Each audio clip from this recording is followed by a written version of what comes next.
Hello everyone, myself Ram Logansi. So, objective of today class, we talk about what is user-defined function in C programming. अभी तक हमने pre-defined function use किया like printf, scanf, getS, putS, getChr, putChr, strcpy, strlen, strreb. आज हम देखेंगे how to create user-defined function in C programming. So let's start. Agenda of today's session. What is function in C programming? Why we use a function in C programming? Types of function. What is disadvantage of predefined functions? What is user-defined function? What is function declaration or function prototype? And how to define user-defined function in C programming and types of function on the basis of argument and return type. तो यहाँ पर हम कुछ examples भी देखने वाले हैं. So first, what is function in C programming? जैसे कि आप अभी तक प्रोग्राम बनाते हुए आ रहे हैं, तो हर एक प्रोग्राम में एक फंक्शन होना जरूरी है और वो फंक्शन कौन सा होता है? मेन. राइट. अगर आपने अपने प्रोग्राम में मेन मेथड या फंक्शन को हम मेथड भी बोलते हैं basically. A function is a group of statement that together perform a specific task. Every C program has at least one function which is main. In C programming, function is also known as module. A complex program may be decomposed into small or easily manageable parts or modules called functions. Function has name and it's reusable. That is, it can be executed from as many different parts in a C or C++ programs are required. It is also optional returning a value to the calling function. So, why we use a function in C programming? There are two main important reasons we use a function in every programming language. First, reusability. Once the function is defined, it can reuse over again and again. मतलब आपने एक बार function बना दिया तो आप उसे function को n number of time use कर सकते हैं. मान लीजिए जैसे मैं फेसबुक पे साइन अप करता हूँ, तो आप फॉर्म फिल करके जैसे सबमिट बटन पे क्लिक करते हो, तो जिसने भी वो फेसबुक का जो एप्लीकेशन डेवलप किया होगा उसने क्या किया होगा? रजिस्टर नाम से एक फंक्शन बनाया. जब जब यूजर उस फॉर्म को फिल करके सबमिट करता है तो वो एक ही फंक्शन क्या होता है? कॉल होता है. ऐसा कभी नहीं होता है कि आपके लिए अलग फंक्शन बना होगा, किसी और के लिए अलग फंक्शन बना होगा. तो फायदा ये होगा कि उस एक फंक्शन के थ्रू वो एन नंबर ऑफ टाइम्स उसको क्या कर सकता है? कॉल कर सकता है. इसको बोला जाता है रियूजेबिलिटी. एब्स्ट्रैक्शन का मतलब होता है if you are just using the function in your program, then you don't have to worry about how it works inside. कि आप अगर किसी प्रीडिफाइंड फंक्शन का यूज कर रहे हैं तो आपको सिर्फ उसको यूज करना आना चाहिए. अब वो इंटरनली कैसे वर्क कर रहा है आपको उसके बारे में सोचने की जरूरत नहीं है. So this is the two important reason. That's why we use a function in C programming. So types of function in C programming. Basically दो टाइप्स के फंक्शन होते हैं. फर्स्ट, लाइब्रेरी फंक्शन या इसी को बिल्ट इन या predefined function भी आप बोलते हैं. printf, scanf, strcpy, these are predefined function we already discussed in previous class. The next one, user defined function add और sub. आप अपनी रिक्वायरमेंट के अकॉर्डिंग अपने से भी फंक्शन बना सकते हैं.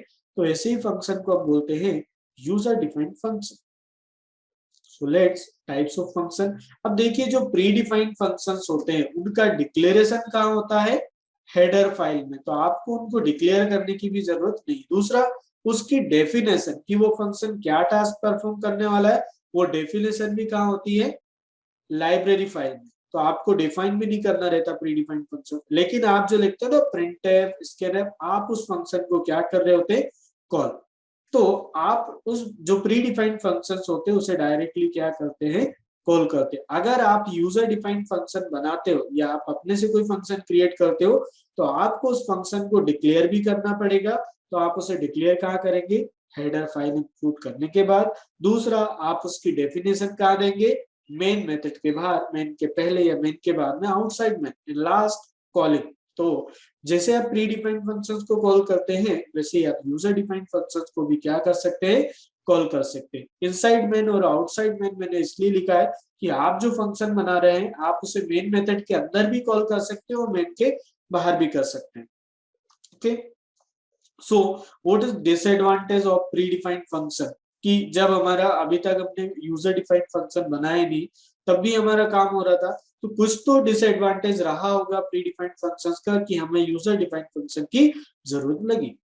So all predefined functions are contained limited task only, that is for what purpose function is designed, for same purpose it should be used. जैसे कि स्कैनफ फंक्शन का काम है इनपुट लेना, तो आप उस फंक्शन के थ्रू सिर्फ यूजर से इनपुट ले सकते हो, उसको स्कैनफ फंक्शन के थ्रू आप यूजर को रिजल्ट डिस्प्ले नहीं कर सकते।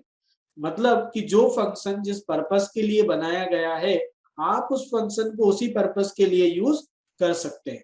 The second point, as a programmer, we do not having any controls on predefined function because implementation parts of these function are in binary format. So predefined function is not support user requirement, then we should go for user defined function in C programming. तो I hope आपको समझ में आया होगा कि हमको क्यों user defined function create करना चाहिए।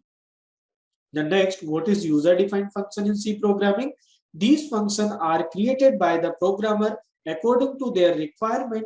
For example, suppose we want to create a function for subtract two numbers, then you create a function with the name sum. This type of function is called user defined function. So let's see how to declare a function. तो जिस तरीके से आप variable declare करते हैं, उसी तरीके से आप फंक्शन को भी क्या करेंगे, डिक्लेयर करेंगे। तो जो फंक्शन का डिक्लेरेशन होता है उसको बोला जाता है prototype. Function is a basically set of statement that takes inputs, perform some computation and produce output. Syntax, जैसे वेरिएबल के नाम के पहले डेटा टाइप होती है, वैसे ही जब आप फंक्शन बनाएंगे तो फंक्शन के नाम के पहले आती है रिटर्न टाइप। अगर आप चाहते हो कि आपका फंक्शन कुछ भी रिटर्न ना करे, तो आप वहां पर वर्ड लिख सकते हैं, फंक्शन का नाम followed by an input set, तो input provided to the function, right. So we जैसे कि आपको पता है what is variable declaration. Variable को डिक्लेयर करना मतलब उस वेरिएबल की प्रॉपर्टी को कंपाइलर को बताना। क्यों? क्योंकि आपका कंपाइलर नहीं जानता कि क्या वेरिएबल का नाम है, वो किस टाइप की वैल्यू स्टोर करेगा और कितनी मेमोरी में स्पेस लेगा। So we already now when we declare a variable means we declare its properties to the compiler. For example, int space num underscore 1, this is name of the variable. इस line का मतलब होता है कि आप compiler को बता रहे हैं कि वेरिएबल का नाम क्या है, num1, वेरिएबल की टाइप क्या है, int, right? So simple declaration of variable, it means to define properties of the variable.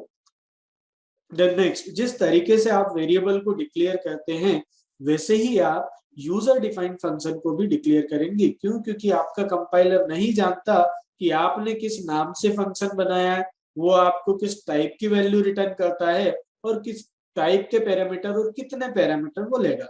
So similarly function declaration, also called function prototype, means declaring the properties of a function to the compiler. तो function का syntax हम पहले भी देख चुके हैं, return type, name of the function and argument. तो जैसे मैंने यहाँ पर एक एग्जांपल दिया, int is the name of the function, int is a return type, so is the name of the function, int और care are parameter of the function। तो int पहला पैरामीटर है और दूसरा कैरेक्टर दूसरा पैरामीटर है। तो यहाँ पर इस फंक्शन की प्रॉपर्टीज क्या होगी, तो name of the function, return type of function int, number of parameters 2, type of parameter 1 int, type of parameter 2 care। मतलब आप ने अगर फंक्शन को डिक्लेयर किया तो इतनी सारी प्रॉपर्टीज आपने कंपाइलर को क्या किए, इन्फॉर्म किए। So I hope you understand what is function declaration और function prototype. So let's see what is function declaration. Function declaration जैसे int hello double int display कैसे, यहाँ पर मैंने दो फंक्शन बनाए। तो जब आप किसी फंक्शन को डिक्लेयर करते हैं तो पहली चीज ध्यान रखिएगा, it is necessary to put the semicolon after function prototype. जैसे आप कोई वेरिएबल डिक्लेयर करते हैं तो वेरिएबल को डिक्लेयर करने के बाद आप सेमीकोलन लगाते हैं, ठीक उसी प्रकार फंक्शन को डिक्लेयर करने के बाद भी आप क्या करेंगे, सेमीकोलन लगाएंगे। दूसरा, it is not necessary to put the name of the parameter in function declaration. अगर आप कोई फंक्शन डिक्लेयर कर रहे हैं तो डिक्लेयर करते वक्त आपको पैरामीटर का नाम देने की जरूरत नहीं। अगर आप पैरामीटर का नाम दे भी देते हैं तो कोई एरर नहीं होगी, this is also valid. And last one, it is necessary to put the name of parameter in definition. आगे हम फंक्शन की डेफिनेशन देखेंगे, तो जब आप फंक्शन की डेफिनेशन दोगे वहां पर आपको फंक्शन का पैरामीटर का नाम देना कंपलसरी होता है, बट डिक्लेरेशन में ऑप्शनल होता है। So I hope you understand these rules. So next, how to define user defined function in C programming. So function definition consists of block of code which is capable of performing specific task. Function definition का मतलब होता है कि आप जो function बना रहे हैं वो क्या टास्क परफॉर्म करने वाला है वो आप डेफिनेशन में लिखेंगे। जब भी आप फंक्शन को कॉल करते हैं तो उस फंक्शन की डेफिनेशन में जो कोड लिखा होगा या जो स्टेटमेंट आपने लिखा होगा वही क्या होगा, एग्जीक्यूट। सो रिटर्न टाइप, फंक्शन का नाम, आर्गुमेंट लिस्ट और कर्ली ब्रेसेस, इस तरीके से हम फंक्शन को, जैसे आप लिखते हैं void main curly braces start then, उसके बीच में आप कुछ स्टेटमेंट लिखते हैं और उसको क्लोज कर दे, मतलब आप मेन मेथड को डिफाइन कर रहे हो। तो जब मेन मेथड कॉल होगा तो जो आपने मेन की डेफिनेशन में लिखा होगा वही आपका स्टेटमेंट क्या होगा, एग्जीक्यूट। तो सिंपल सा है, जो भी आप उस फंक्शन से टास्क परफॉर्म करवाना चाहते हो वो आप कहां पर लिख देंगे, उस फंक्शन की डेफिनेशन में, राइट। तो आई hope you aware the concept what is function definition. तीन चीजें होती है, function declaration, function definition and function calling. तो फंक्शन का डिक्लेरेशन ही कहलाता है प्रोटोटाइप और फंक्शन की डेफिनेशन मतलब जब वो फंक्शन कॉल होगा तो डेफिनेशन में जो लिखा होगा वही स्टेटमेंट आपका एग्जीक्यूट होगा। So let's see the example, write a program to print hello world using user defined function. तो आपको क्या करना है, एक फंक्शन बनाना है। तो अभी मैंने आपको बताया है कि अगर आप फंक्शन बनाते हैं तो आपको कुछ पॉइंट याद रखना है कि पहले आप फंक्शन को डिक्लेयर करेंगे। डिक्लेयर कहाँ करना है, हेडर फाइल के बाद में। क्यों, क्योंकि प्री डिफाइंड फंक्शन का डिक्लेरेशन तो हेडर फाइल में रहता है, लेकिन आप जो फंक्शन बना रहे हो वो तो डिक्लेयर नहीं ना। तो आपने यहाँ पर एक हेलो नाम से फंक्शन को क्या कर दिया, डिक्लेयर। तो this is known as prototype. जो फंक्शन का डिक्लेरेशन होता है उसी को हम बोलते हैं प्रोटोटाइप। प्रोटोटाइप देना कंपलसरी नहीं है, लेकिन आप अगर प्रोटोटाइप यूज करते हैं this is very beneficial for you. Then उसके बाद आप डेफिनेशन देंगे, मतलब जैसे ये फंक्शन कॉल होगा तो क्या मैसेज आएगा आपके सामने, दिस इज कॉल्ड डेफिनेशन। और कहां पर देना था इसको, मेन मेथड के बाहर, हेलो वर्ल्ड, ठीक। This is known as definition, right. और स्लैश एन लिख दीजिएगा फॉर द न्यू लाइन। तो जब आप इस फंक्शन को कॉल करोगे, सिर्फ फंक्शन को डिक्लेयर करने से ही कुछ नहीं होता, आपको इस फंक्शन को क्या करना पड़ेगा, कॉल करना पड़ेगा, तभी हेलो वर्ल्ड आएगा। जैसे अभी मैंने सिर्फ मेन लिखा लेकिन हेलो फंक्शन को कॉल नहीं किया तो ऑटोमेटिकली कॉल नहीं होता। फंक्शन को डिक्लेयर करने से ही सब कुछ नहीं होगा, उसकी डेफिनेशन भी आपको यहाँ पर देना रहेगा। तो डेफिनेशन दे दी, उसके बाद आपको कॉल करना जरूरी है, hello, this is known as calling, ठीक।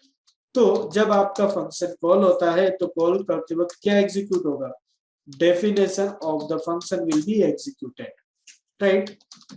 और फंक्शन का एक मेन एडवांटेज होता है रीयूजेबिलिटी की। आपने एक बार फंक्शन बना दिया तो आप उसे n नंबर ऑफ टाइम्स क्या कर सकते हैं, कॉल कर सकते हैं। तो फर्स्ट मैंने बताया था आपको रीयूजेबिलिटी, ठीक। I hope you understand how to create. ये मैंने फंक्शन को डिक्लेयर किया, ये उसकी डेफिनेशन दी और उसको कॉल कर लिया। मैंने क्या बोला, डेफिनेशन कहाँ होना चाहिए, आउटसाइड मेन। तो मेन के बाद, मेन के पहले भी डिफाइन कर सकते हैं, मेन के बाद में भी कर सकते हैं, इससे कोई प्रॉब्लम नहीं है। Compile then execute the program, okay। I hope you understand how to declare user defined function, how to define user defined function and how to call user defined function, okay।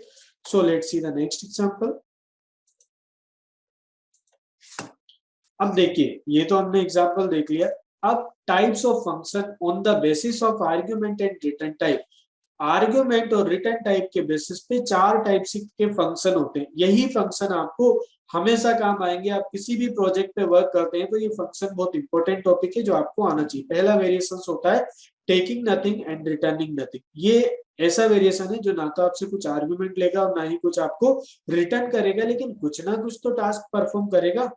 Second, taking something and returning something. ये ऐसा function है जो आपसे कुछ parameter लेगा but आपको कुछ return नहीं करेगा। और third, returning something taking nothing. ये आपसे कोई पैरामीटर नहीं लेगा लेकिन आपको एक इंटीजर वैल्यू रिटर्न जरूर करेगा। और लास्ट होता है taking something and returning something. ये आपसे पैरामीटर लेगा भी सही और आपको एक इंटीजर टाइप की वैल्यू रिटर्न भी करेगा। तो वन बाय वन अब हम इसका एग्जांपल देखने वाले हैं, राइट। ये चार तरीके होते हैं फंक्शन के। आपको अपने प्रोजेक्ट के अकॉर्डिंग जो भी वेरिएशन अच्छे लगे आप वो फंक्शन यूज कर सकते हो। Let's see the example. Taking nothing returning nothing, आपको क्या करना है, दो नंबर को ऐड करने का एक प्रोग्राम बनाना है, लेकिन उसके लिए आप फंक्शन को, तो first variation is sir taking nothing returning nothing, right, has include stdio.h। तो पहले आप फंक्शन को डिक्लेयर करेंगे void add, this is taking nothing returning nothing, this is known as prototype, मतलब आपने फंक्शन को डिक्लेयर किया। अब डेफिनेशन देंगे void add, तो डेफिनेशन में ऐड कर, जब भी आप ये वेरिएशन यूज करते हैं तो ऐड करने का जो इनपुट लेना, पैरामीटर पास करना, सारा का सारा लॉजिक आप यही लिख देंगे, a equal to 5, b equal to 6 और यहाँ पर लिख देंगे c equal to a plus b, then print for addition.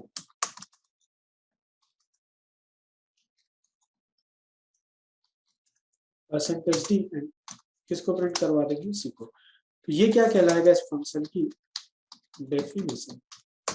तो फाइनली आप इसको मेन में कॉल कर लेंगे, क्यों, क्योंकि प्रोग्राम का एग्जीक्यूशन तो मेन से ही होता है, ठीक। तो जो कोड आप अभी तक मेन के अंदर लिख रहे थे वही कोड आपने उस फंक्शन की डेफिनेशन में लिख दिया और उस फंक्शन को यहाँ पर कॉल कर लिया। फायदा क्या होगा कि अगर आपको दो बार इस फंक्शन को कॉल करना है, एग्जीक्यूट करना है, तो आपने दो बार उसको कॉल कर लिया। आप यहाँ पर यूजर से इनपुट भी ले सकते हैं, जो मैंने डायरेक्ट वैल्यू असाइन की है,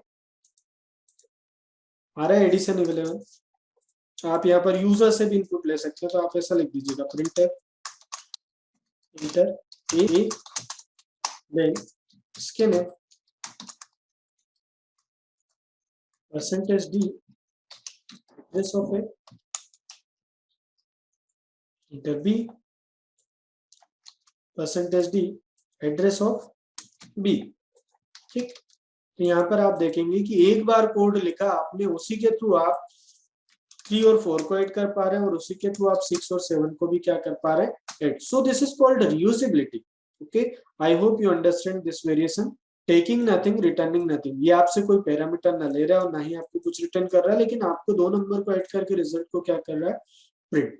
okay, so we see the next example, taking something returning nothing, मतलब अब आपका फंक्शन जो है आपसे तो पैरामीटर लेगा लेकिन कुछ रिटर्न नहीं करेगा। जब आप इस वेरिएशन का यूज करते हैं तो आपको इनपुट लेने का काम यहाँ पर नहीं करना है, ठीक।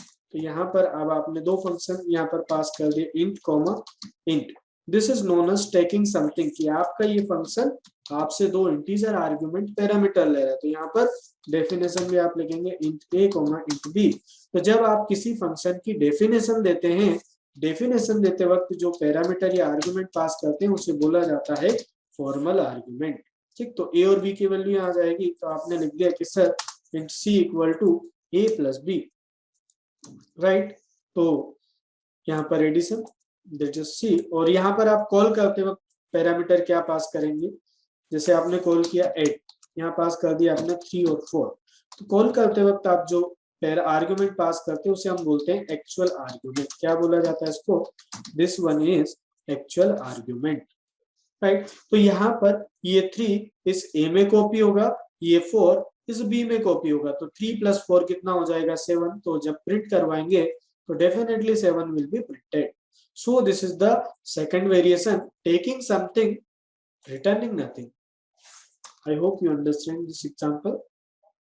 Okay, so let's move the next example. Returning something, जैसे actual parameter और formal parameter क्या होता है, the parameter passed to a function call, this is called actual parameter या actual argument. Formal parameter, the formal parameter received by a function. And next, taking nothing, returning something, this is third variation. Let's see the example. मतलब ये function आपसे कोई argument नहीं लेगा लेकिन आपको एक इंटीजर वैल्यू रिटर्न जरूर करेगा। तो यहाँ पर टेकिंग नथिंग, तो आप कुछ आर्ग्यूमेंट पास नहीं करोगे और बट ये एक इंटीजर टाइप की वैल्यू आपको रिटर्न कर देगा। तो यहाँ पर आपने क्या किया, 3 वेरिएबल बनानी है, इंट ए कॉमा बी कॉमा सी, और यहाँ पर आपने ए और बी को इनिशियलाइज कर दिया, ठीक। a इक्वल टू 2 और b इक्वल टू 3, इन दोनों को ऐड किया और यहाँ पर अब आप प्रिंट भी नहीं करवाएंगे, क्या करवा देंगे, रिटर्न व्हाट सी, ठीक। तब आप देखेंगे कि जैसे ये रिटर्न होगा, क्या रिटर्न होगा, 2 + 3 दिस इज 5, इस 5 को आपको यहाँ पर रिसीव करना पड़ेगा। तो आप यहाँ पर डायरेक्टली प्रिंटफ के अंदर भी कॉल कर सकते हैं addition, this is percentage D, and add function को कॉल किया आपने, तो ये जैसे ही फंक्शन कॉल होगा 2 + 3 5 और यहाँ पर 5 को ये रिटर्न कर देगा, तो डेफिनेटली आपके सामने क्या प्रिंट हो जाएगा, सॉरी यहाँ पर इसकी रिटर्न टाइप चेंज करना पड़ेगा ना, इंट। ठीक, सो this is the third variation, taking nothing but returning something. ये आप फंक्शन आपसे कोई आर्गुमेंट नहीं ले रहा है, बट एक इंटीजर टाइप की वैल्यू जो रिजल्ट आया है उसको कैलकुलेट करके आपको रिटर्न जरूर करना है। So first compile and execute the program, so definitely 5 will be printed. Okay, I hope you understand this variation. The last variation is taking something or returning something. अभी तक हमने जो दोनों वेरिएशन देखी उन दोनों का combination. So let's see the example. तो यहाँ पर this is taking something और returning something, मतलब ये आपसे कोई पैरामीटर भी ले रहा है और रिजल्ट को कैलकुलेट करके रिटर्न भी कर रहा है। तो इंट ए कॉमा इंट बी, तो यहाँ पर आप देखेंगे जब आप इसकी डेफिनेशन दे रहे होंगे तो डायरेक्टली आप एक्सप्रेशन को भी रिटर्न करवा सकते हैं, a + b, थर्ड वेरिएबल लेने की जरूरत नहीं। और यहाँ पर जब आप कॉल करेंगे तो पैरामीटर आप पास कर देंगे, तो ये आपको 5 किस में कॉपी होगा, इस a में, और 6 इस b में, तो 5 + 6 11 विल बी रिटर्न, तो definitely 11 will be printed. First compile the program then execute the program, तो आप देखेंगे आपका आउटपुट क्या आएगा, 11। Okay, I hope you understand the 4 variations of the function. तो आज के सेशन में हमने ये सारी चीजें देखी। Let's review of the session. What is function in C programming, why we use function, types of function, disadvantage of predefined function, what is user defined function. तो नेक्स्ट क्लास में हम देखेंगे call by value and recursion. तो आज का session हमारा यहीं पर कंप्लीट होता है। Thank you.